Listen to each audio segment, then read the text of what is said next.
Alléluia. Amen. Wow.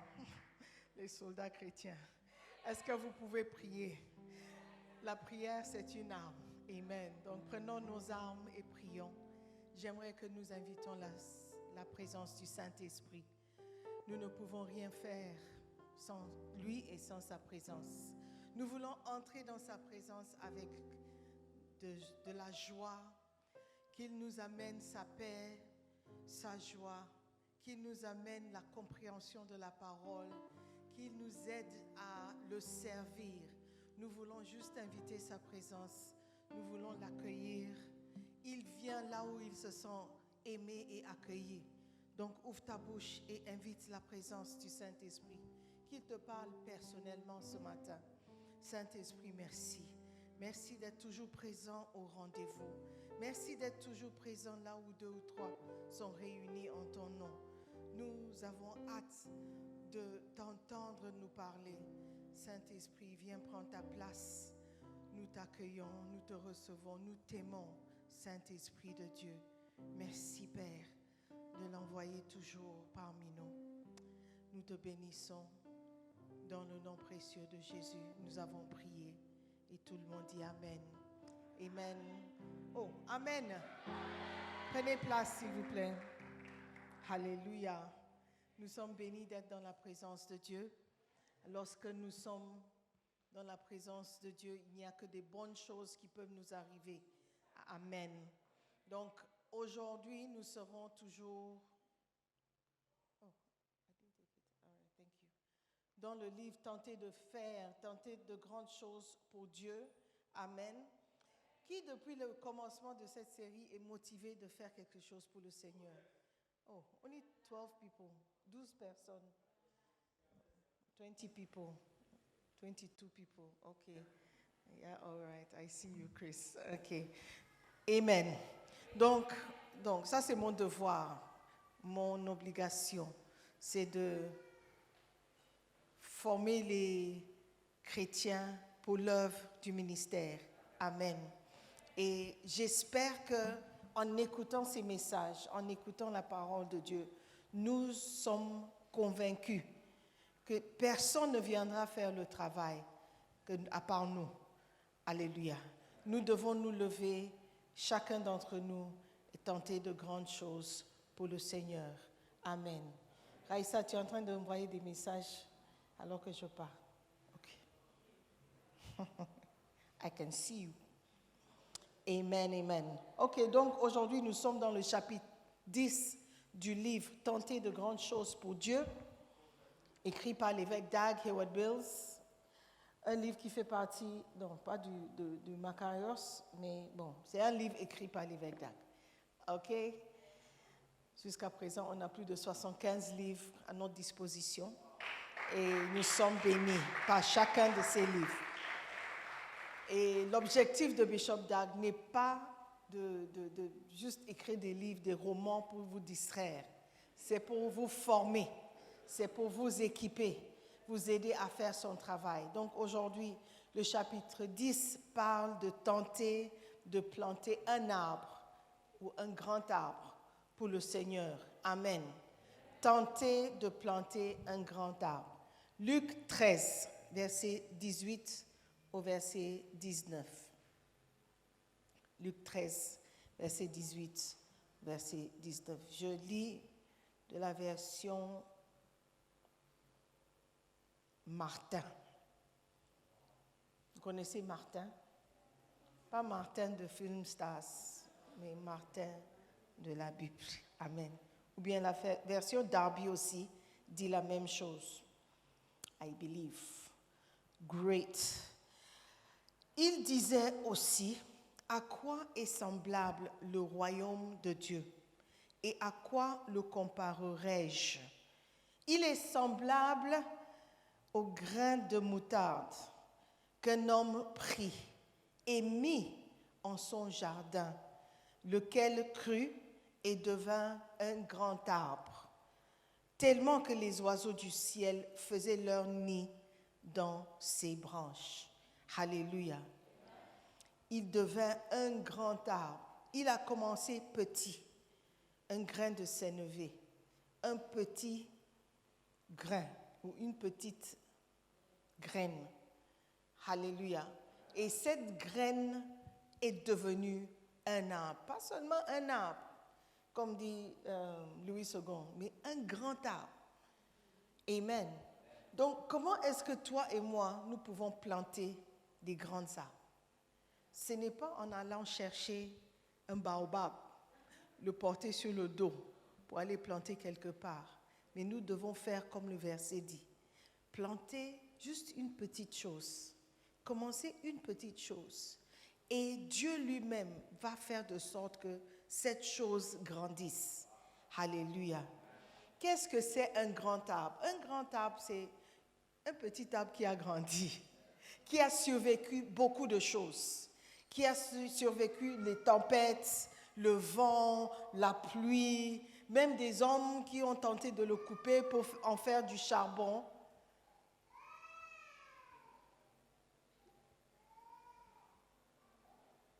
Qui maltraite l'enfant? Amen. Donc, il a survécu beaucoup de choses.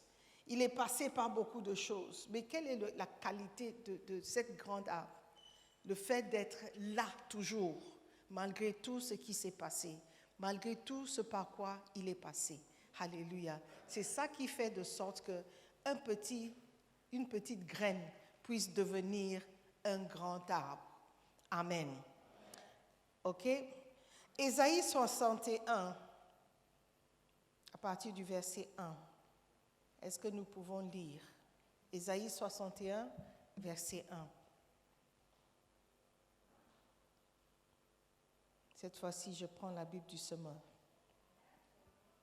C'est bien d'avoir d'autres versions, hein? Il ne faut pas se limiter. L'Esprit de l'Éternel du Seigneur est sur moi, car l'Éternel m'a oint pour annoncer aux humiliés une bonne nouvelle. Oui, il m'a envoyé afin de panser ceux qui ont le cœur brisé, d'annoncer aux captifs leur délivrance et à ceux qui sont prisonniers leur mise en liberté, afin de proclamer pour l'Éternel une année de faveur et un jour de rétribution pour notre Dieu, afin de consoler tous ceux qui mènent deuil. Verset 3. Et d'apporter à ceux qui, dans Sion, sont endeuillés, la splendeur au lieu de la cendre, pour mettre sur leur tête l'huile de l'allégresse au lieu du deuil, et pour les vêtir d'habits de louange au lieu d'un esprit abattu, afin qu'on les appelle les chaînes de justice, la plantation de l'Éternel qui manifeste sa splendeur. Si je peux demander que l'enfant sorte juste derrière, ça va beaucoup m'aider. OK? C'est une petite distraction pour moi. Amen, amen. Alléluia.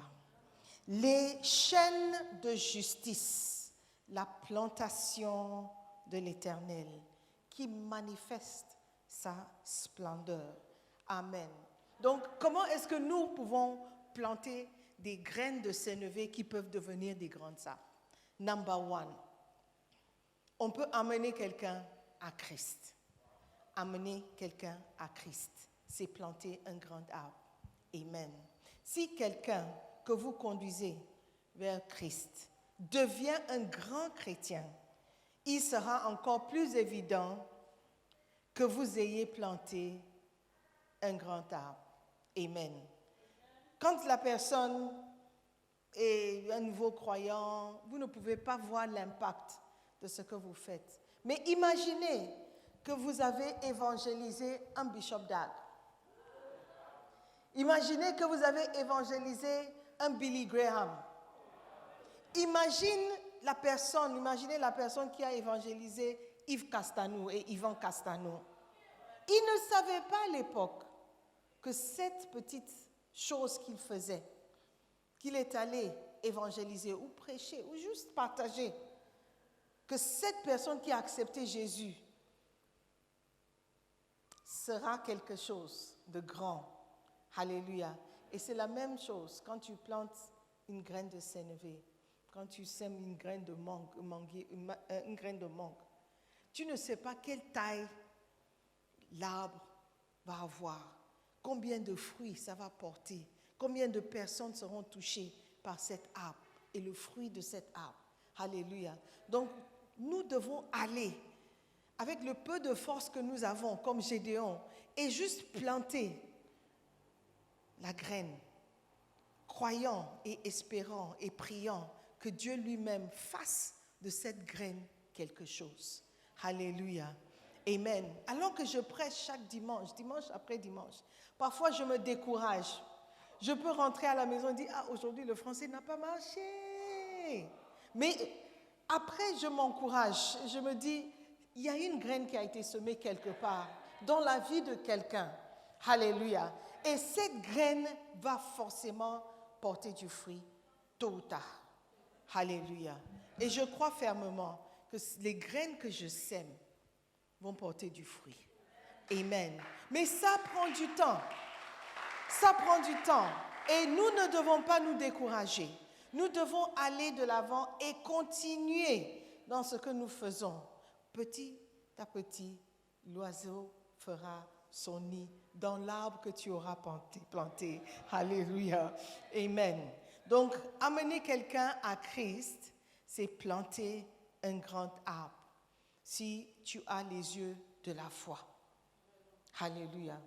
Continue, parle aux gens, parle à quelqu'un, partage ta foi avec quelqu'un, partage l'évangile avec quelqu'un. Alléluia. Et les yeux de la foi et vois l'effet de ce que tu es en train de faire ou vous êtes en train de faire. Point numéro 2. Comment tenter de grandes choses pour le Seigneur? Number 1, amener quelqu'un à Christ. Number 2, prêcher l'évangile. Prêcher. Sortez, prêchez. Peut-être tu auras des petites croisades au carrefour à côté de chez toi. Peut-être tu auras, how do you say this microphone, mégaphone, et tu vas partager au coin. Les gens vont te regarder, mais oh, qu'est-ce qui s'est passé? Il est revenu du Ghana et puis on dirait que ça ne va plus. Tentez de grandes choses pour le Seigneur. Quelqu'un doit tenter de prêcher dans les bus. Quelqu'un doit tenter de prêcher au marché. Alléluia. Ou prêcher à l'école. Quand tu entres en classe et le professeur n'est pas encore là. Tentez de grandes choses pour Dieu. Lève-toi et partage ton évangile ou l'évangile. Alléluia. C'est aussi planter de grandes choses pour le Seigneur. Alléluia. Quand vous prêchez l'évangile à beaucoup de personnes, sûrement il y aura des âmes gagnées. Ton devoir, c'est juste de prêcher. C'est juste de parler. Le reste, il faut laisser à Dieu. Comme quand tu plantes une graine, tu ne fais plus rien. Tu attends que Dieu fasse le reste. Alléluia. Et ça va grandir. Ça va grandir. Veille sur ta graine. Veille sur la semence. Fais de sorte que les poulets ne viennent pas enlever ou les chiens ne viennent pas creuser ou déraciner l'arbre. Ici, you protect it. Et ça va devenir quelque chose de grand. Amen. Est-ce que vous y croyez? Vous croyez que vous aussi, vous pouvez implanter ou planter quelque chose qui va devenir grand. Amen. Point numéro 3. Point numéro 3. Est-ce que tu écoutes, Raïssa? Établir quelqu'un en Christ, c'est planter un grand arbre. Établir quelqu'un en Christ. Quand on parle d'établir quelqu'un ou établissement, c'est rendre la chose stable. Rendre la chose stable. Lorsque tu as le privilège de conduire quelqu'un à Christ, c'est aussi ta responsabilité de t'assurer que cette personne devienne stable. C'est ta responsabilité de t'assurer que l'enfant que tu as mis au monde grandisse au point où il pourra prendre soin de lui-même. Amen. Quand tu mets au monde un bébé. Ce n'est pas un adulte. C'est quelqu'un qui dépend à 100% sur toi. Et c'est de la même chose, de la même manière que vous devez voir les choses spirituelles. Cette personne qui naît de nouveau, il ne sait pas quoi faire. Il ne sait pas comment se nourrir. Il ne sait pas où aller. Il ne sait pas où il va trouver tout ce dont il a besoin. C'est toi, la personne qui l'a mis au monde, qui doit la prendre en main, dire, ok, allons-y, on va faire ça. On va faire ça comme ça. Il ne faut pas faire ça. Il ne faut plus faire ça. Ça, c'est notre responsabilité en tant que berger. Amen. Donc, quand on te demande, frères et sœurs, même si vous êtes visiteur, même si c'est la première fois que vous venez, une fois que vous dites que vous êtes chrétien, vous avez une responsabilité envers quelqu'un d'autre. Et nous disons que l'établissement d'une âme, c'est aussi planter une grande chose, un grand arbre. Amen. Donc nous devons tous participer à ce que Dieu est en train de faire. Amen. Ton bacenta, c'est un terrain où tu vas planter de grands arbres. Imagine la personne qui a évangélisé Bishop Dag, Pasteur Yvan Castano, Pasteur Mohamed Sanoko, Pasteur Karambiri, Sister Sima. Imagine un peu ces personnes. Combien ils se réjouissent, je parie, de voir le fruit de leur travail gagner encore d'autres âmes pour le Seigneur. Bishop Dag partage toujours que la personne qui l'a conduit à Christ, une sœur qui s'appelle Betty, elle était à l'école secondaire avec lui. Quand elle a évangélisé ce petit garçon de 15 à 16 ans, elle ne pouvait pas imaginer un jour qu'il aura des églises dans plus de 80 pays, dans le monde entier, sur les continents, des églises qui fonctionnent, des âmes de toute nationalité. Quand on dit international, c'est vraiment le ministère de Bishop Dag. Ce n'est pas comme nous les autres, on met international à côté du nom et puis on espère. Ça, c'est quelque chose qui est réel.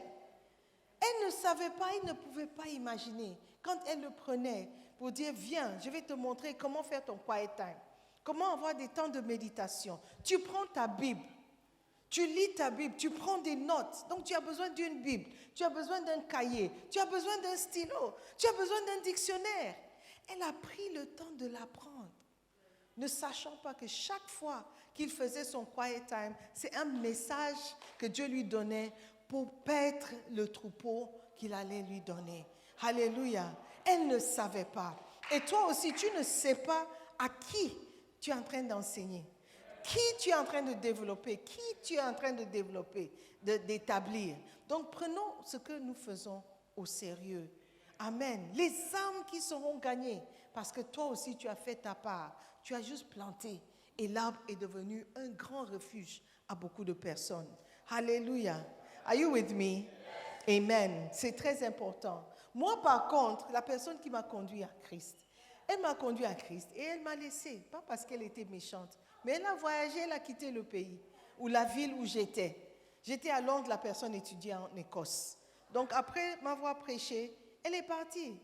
Donc, me voici. J'étais seule. J'ai dû me débrouiller. Et c'est différent de quelqu'un qui grandit dans sa maison, avec sa mère. Quelqu'un qui grandit dans les rues est différent de quelqu'un qui grandit à la maison. Alléluia. Donc j'ai dû trouver comment aller à l'église, comment, je ne savais même pas, je crois que c'était quelques années après que j'avais compris que je devais faire mon quiet time tous les jours. I didn't know. I had to look for my own church. Beaucoup de choses. Dieu sait, mais il y a une différence. Mais par la grâce de Dieu, je me suis retrouvée et j'ai trouvé une bonne église. Et j'ai trouvé un mari qui m'a amenée dans cette église. Donc je suis bénie. Alléluia. Mais nous avons reçu l'enseignement et nous savons ce qu'il faut faire. Quand tu évangélises ou tu prêches à quelqu'un, la personne donne sa vie à Christ, termine ce que tu as commencé.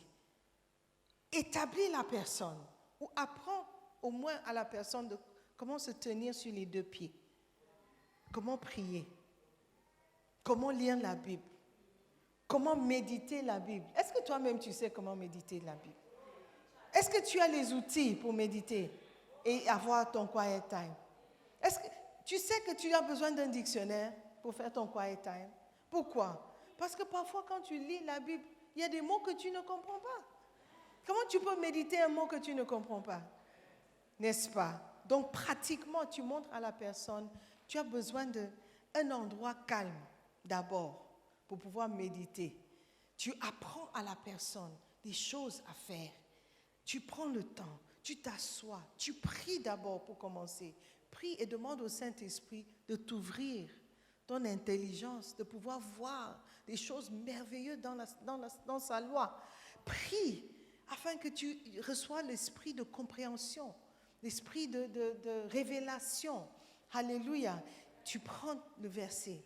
Tu apprends à la personne aussi. Tu peux prendre un verset, tu médites. Ou tu peux prendre un livre, tu médites. Ou tu peux prendre une personnalité dans la Bible et tu apprends, tu étudies la personne. Il y a différentes manières de faire ton quiet time. Tu t'assois, tu prends, tu lis, tu essaies de comprendre chaque mot. Tu apprends le contexte du verset. Toutes ces choses, c'est notre responsabilité en tant que parents de montrer à l'enfant. Et c'est comme ça la personne sera établie. Établie pourquoi? Parce qu'il y aura des orages, il y aura des tempêtes, il y aura des situations, il y aura des problèmes. Les gens qui quittent et qui abandonnent, souvent c'est parce qu'ils ne savent pas quoi faire dans la situation. Alléluia. Donc nous devons former des chrétiens stables, des chrétiens forts, des chrétiens qui seront capables, eux, d'avoir aussi un enfant spirituel. Amen. Are you there? Donc voici l'importance de ce que tu es en train de faire en tant que Bacenta leader. Et voici la raison aussi pourquoi on insiste ou on encourage les gens à participer dans les Bacenta. Parce que tu seras formé, tu seras établi, tu auras les outils et les armes pour combattre ce combat. Dans le sketch, on nous a dit clairement, une fois que tu es en Christ, tu entres dans un combat. Tu entres dans un combat. Et dans un combat, si tu vas survivre, tu as besoin d'armes. Tu as besoin d'armes. Tu ne peux pas juste aller avec ta foi. Dis, j'ai la foi que personne ne va me tirer dessus. You will die. You will die quickly. Alléluia. Donc, armons-nous. Faisons tout pour être établis dans la foi. Alléluia. Et quand tu es aussi en train d'établir quelqu'un, parfois, il ne va pas aimer ce que tu vas lui dire. Parfois, il va résister. Parfois, il va se plaindre. Mais c'est ton devoir de l'encourager et de lui dire que non, c'est bon pour toi. C'est bon pour toi de venir. Ne dépend pas seulement des messages que tu peux recevoir les dimanches. Tu dois aussi prier à la maison, toi seul. Tu dois aussi méditer la Bible seul. Alléluia. Tout ça, c'est pour montrer à la personne comment survivre. Parce qu'il y a un combat. Alléluia. Tu ne peux pas juste amener la personne à l'église. Veille sur la personne. Encourage la personne. Fais un suivi. Le suivi est très, très, très important. Alléluia. Amen. Et point numéro 4, viens, après avoir fait tout ça, forme un pasteur. La personne à qui tu évangélises peut devenir un pasteur un jour. Encore l'exemple de Betty. Encore mon exemple à moi. Les pasteurs qui sont devant, ils ont été formés. Personne n'est né pasteur. On apprend à devenir. Alléluia. Éphésiens 4, 11 et 12. C'est pour l'œuvre du ministère que Dieu nous a donné des apôtres, des prophètes, des docteurs, n'est-ce pas? Des prophètes, des évangélistes, des pasteurs, des docteurs. Amen. Next verse. Pour. Oh. What's happened? Éphésiens 4, 12. Pour le perfectionnement des saints en vue de l'œuvre du ministère et de l'édification du corps de Christ. Alléluia. Donc, tu dois l'équiper pour qu'il soit à l'œuvre, pour qu'il fasse aussi l'œuvre de Dieu. Amen. Donc, former un pasteur, c'est aussi planter une grande chose. Parce que le pasteur va sortir, il va prêcher. Amen. Quand je dis pasteur, je sais que beaucoup sont allergiques. Pasteur, c'est un berger. Donc, si tu deviens un berger, tu peux faire l'œuvre de Dieu. Amen. Et tu dois vouloir que tes brebis aussi grandissent pour devenir berger. Moi, je dis, ah, ça, c'est ma brebis. Oh, wow, really? Yes. Ma brebis est devenue grande. Quand je dis à quelqu'un, mon enfant, j'ai un enfant qui est médecin. Je dis, wow, hey, tu es fière, n'est-ce pas? Et elle va devenir missionnaire. Je suis fière. Alléluia. Elles vont partir en mission. Elles m'ont déjà dit. Amen.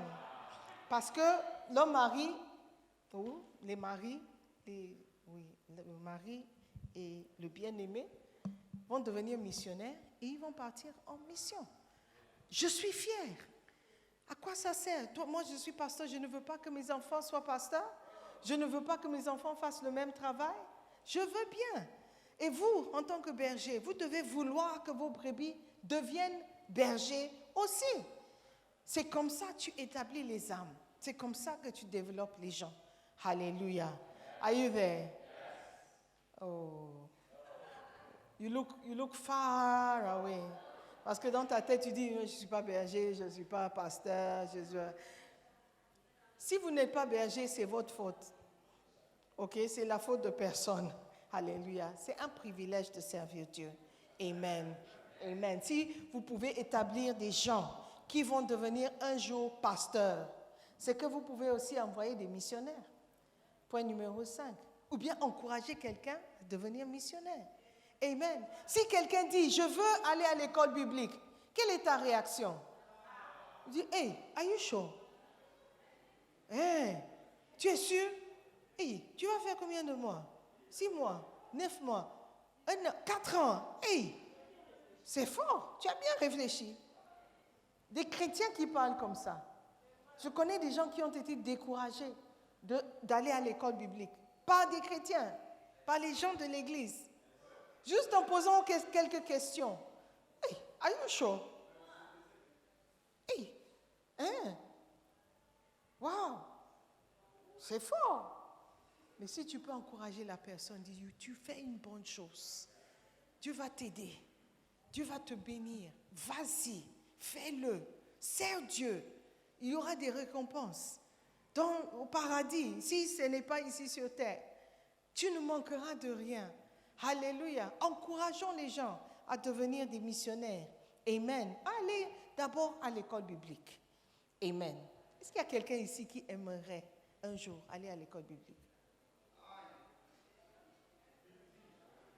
Ici. Oh, lift up your hand. Let me see again. I'm not talking theoretical. I'm talking about anakazo. 1, 2, 3, 4. Really? See me after service. I will encourage you to go. Amen. Bezalel. Okay, see me after service. Amen. Encouragez les gens. Le Ghana, si le Ghana est chrétien, un pays chrétien, au moins 70% chrétien, c'est parce que quelqu'un est parti de chez lui, en Suisse, pour venir ici prêcher l'évangile. Amen. C'est une semence qui est devenue maintenant ce que nous voyons. Alléluia. Donc nous aussi, nous pouvons sortir, nous pouvons partir en missionnaire. Oui, nous pouvons être des missionnaires. We can also go and do something. Si tu crois que Dieu sera avec toi, il sera avec toi. Amen. Donc tu dois aller en tant que missionnaire ou tu dois envoyer quelqu'un comme missionnaire et tu dois le soutenir. Tu dois prier pour lui, pour elle, aider la personne, soutenir la personne, envoyer de l'argent s'il faut. Amen. Planter un grand arbre qui va nourrir beaucoup d'âmes. Amen. Un arbre, c'est pas seulement le tronc, mais il y a des branches. Ça, là, je ne peux pas l'appeler un arbre. C'est un bout de bois. Ce n'est pas planté. On peut le déplacer. demain, tu peux venir voir que cet arbre, entre guillemets, se trouve ici. Ce n'est pas planté. Mais l'arbre qui est dehors, à moins que tu ne la coupes, il est là, il est établi. Amen. Donc nous devons aussi envoyer des arbres qui auront des branches. Et chaque branche aura une branche. Et une branche aura une autre branche. Et les oiseaux, différentes sortes d'oiseaux, seront placés sur chaque arbre, en train de se nourrir, trouver refuge. Alléluia. Amen. Are you following me today? Ou le message est trop spirituel? Is terre à terre, non? Amen. Alléluia. Envoyer un missionnaire, c'est planter un grand arbre. Point numéro 6. Donner un livre à quelqu'un, c'est planter un grand arbre. Oh, really? How? How can it be? Donner un livre. Donner un livre à quelqu'un, c'est semer. Et cette semence peut devenir un grand arbre. Bishop Dag dit dans son exemple, il a reçu un petit livre écrit par Kenneth Hagin. Après avoir lu le livre, il a dit sa vie a été transformée. Et grâce à ce livre, lui aussi, il est devenu pas seulement pasteur. Son ministère avait changé, mais lui aussi, il est devenu écrivain. Et par ses écrits, nous sommes nourris partout dans le monde.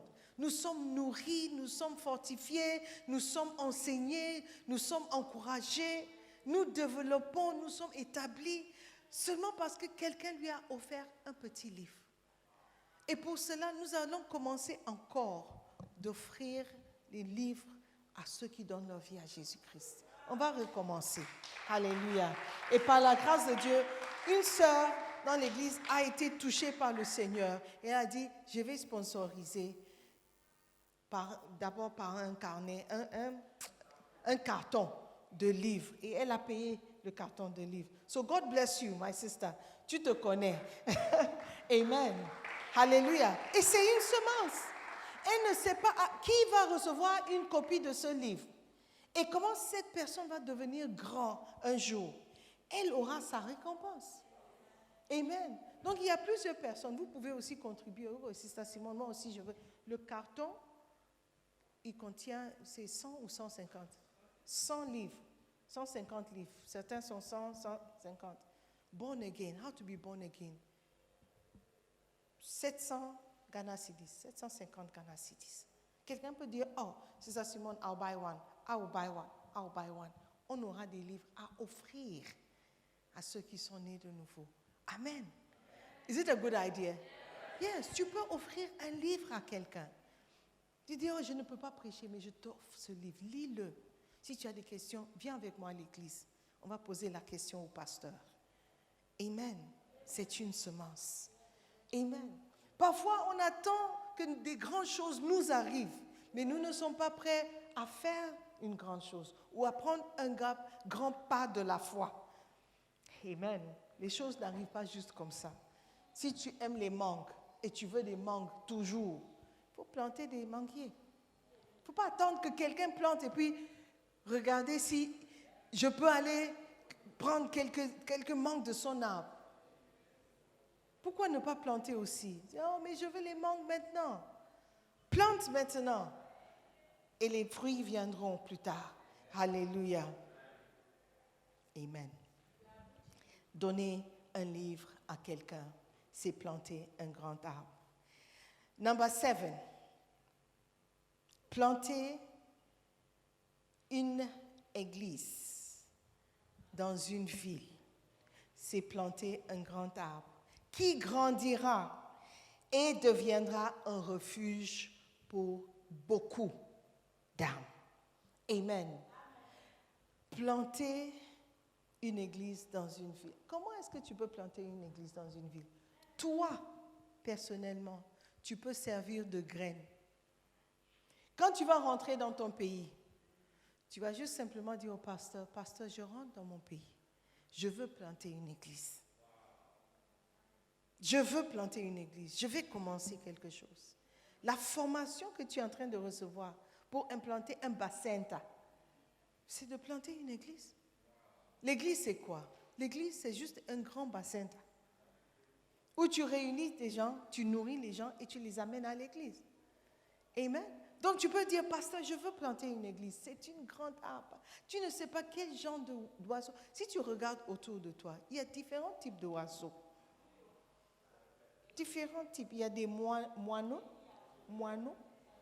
Il y a des parottes. How do you say parottes? Perroquets. Il y a des gens qui parlent beaucoup là. Ce sont des perroquets. Il y a des corbeaux qui font beaucoup de bruit et de désordre. Il y a des pigeons qui font caca partout. Il y a des chauves-souris, ce n'est pas un oiseau, c'est un oiseau. Il y a des vautours. Do you know vautours? Il y a des aigles. Hallelujah. I see many eagles in the house. Amen. Donc il y a beaucoup d'oiseaux ici. C'est une branche. C'est un arbre. Des colombes. Amen. Je ne vois pas des colombes.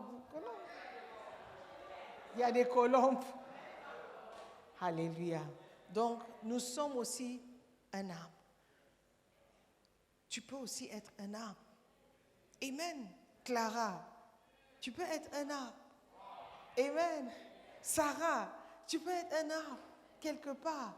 Amen. It is a good thing. It is a good thing. Noé, tu peux être un arbre. Il est où?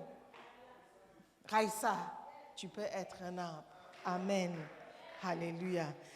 Qui donnera refuge à beaucoup d'âmes? Quand tu es chrétien, tu n'es pas chrétien pour toi-même. Tu n'es pas chrétien pour toi-même. Je ne cesse de répéter. Quand tu donnes ta vie à Jésus-Christ, ce n'est pas pour que toi tu sois sauvé et puis peace and love. Non.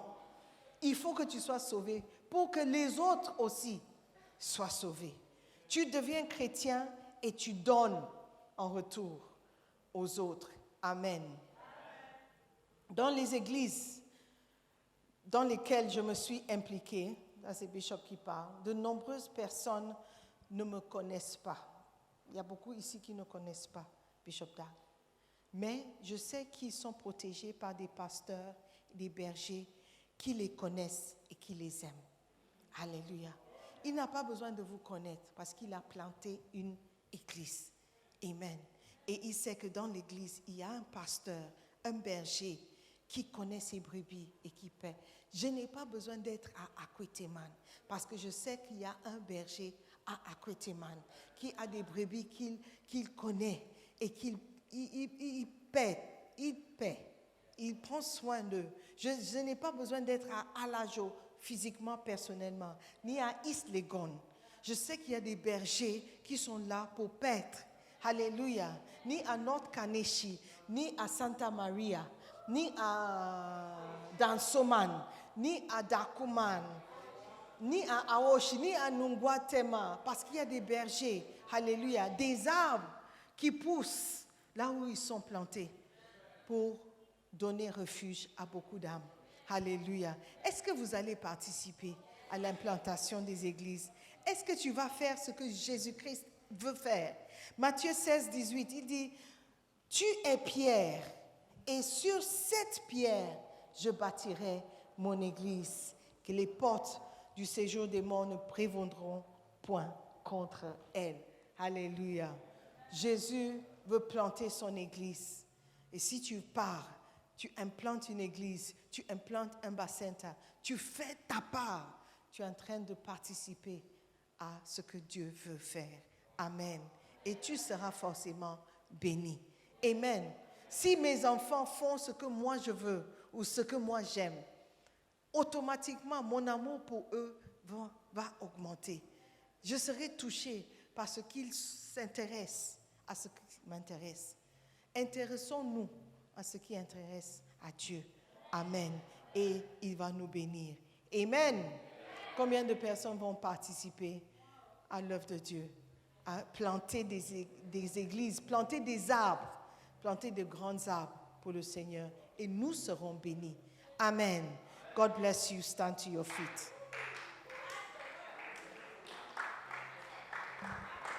Alléluia. Jésus nous demande d'enseigner, d'aller, de prêcher, d'enseigner, d'établir, de baptiser. Alléluia. Et c'est ce que nous allons faire. Cette année de semailles et de moissons va nous trouver en train de semer des graines, de planter des grands arbres pour l'avancement du royaume. Amen. J'aimerais que tu ouvres ta bouche et que tu dises merci à Dieu pour le message, de te rappeler combien c'est important pour toi aussi personnellement de participer à l'œuvre. Prions. Dis merci à Dieu. Merci pour ta parole. Merci pour le mot d'encouragement. Merci pour le défi que tu viens de lancer, Père. Merci pour les challenges. Merci de m'encourager de faire quelque chose pour le Seigneur. Seigneur, je veux participer. Je veux faire ma part. Je ne veux pas rester inactif dans ta maison. Je veux participer à l'œuvre. Je veux gagner des âmes pour toi. Je veux planter de grands arbres. Je veux essayer, Seigneur, de faire quelque chose dans ton royaume. Je ne veux pas partir de ce monde sans avoir planté un arbre, sans avoir semé. Oh Seigneur, aide-moi à rester fidèle à mon appel. Aide-moi à aider les autres à être établis. Seigneur, je te bénis, je te remercie. Merci de m'appeler. Merci de me faire partie de ton équipe de travailleurs, de faire partie de ton armée, Seigneur. Je veux faire ma part. Aide-moi, Seigneur, à surmonter toutes les difficultés, toutes les excuses. Seigneur, je suis béni parce que je participe à ton œuvre. Dans le nom de Jésus. Amen. Je veux prier pour quelqu'un qui est ici. Il n'est pas né de nouveau. Et quand je parle de naître de nouveau, tu ne sais même pas de quoi il s'agit. Tu n'es pas sauvé. Si tu meurs ce soir, tu ne sais pas où tu vas passer l'éternité. Frère, tu peux savoir. Il faut savoir que les jeunes meurent. Amen. Ce n'est pas seulement les vieux qui meurent. Et si toi, tu devais mourir, où est-ce que tu vas passer l'éternité? En enfer ou au paradis? Si tu n'es pas sûr, je veux t'encourager à faire cette prière. Tu vas juste donner ta vie à Jésus-Christ et il va s'assurer de ton salut. Ton nom sera inscrit dans le livre de vie et tu seras sauvé. Tu seras appelé fils de Dieu. Alléluia, ou enfant de Dieu. Si tu veux donner ta vie à Jésus-Christ, je t'encourage à balancer la main comme ça. Juste me faire signe. Dis, pasteur, prie pour moi. Je veux donner ma vie à Jésus. Je ne veux pas retourner comme je suis venu. Je ne veux pas mourir sans connaître Christ personnellement. Je veux donner ma vie à Jésus. Prie pour moi, pasteur. Est-ce qu'il y a quelqu'un? N'aie pas honte de ta décision. Merci, God bless you.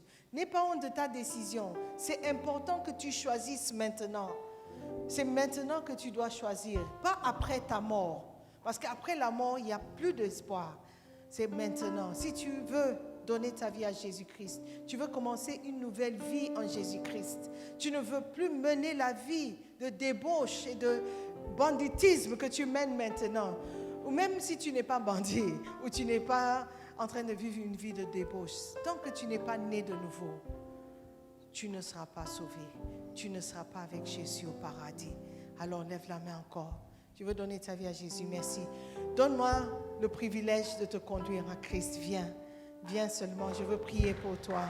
Je veux prier pour toi. Fais-moi plaisir. Tu veux donner ta vie à... Tu peux aussi venir. Est-ce qu'il y a encore quelqu'un? God bless you. God bless you. Soyez bénis. C'est un premier pas vers une belle vie en Jésus-Christ. Est-ce qu'il y a encore quelqu'un? Tu veux donner ta vie à Jésus? Alléluia. Ok, nous allons prier. Je vais inviter tout le monde à participer à la prière. C'est une grâce, alléluia, d'écouter la parole de Dieu et de croire.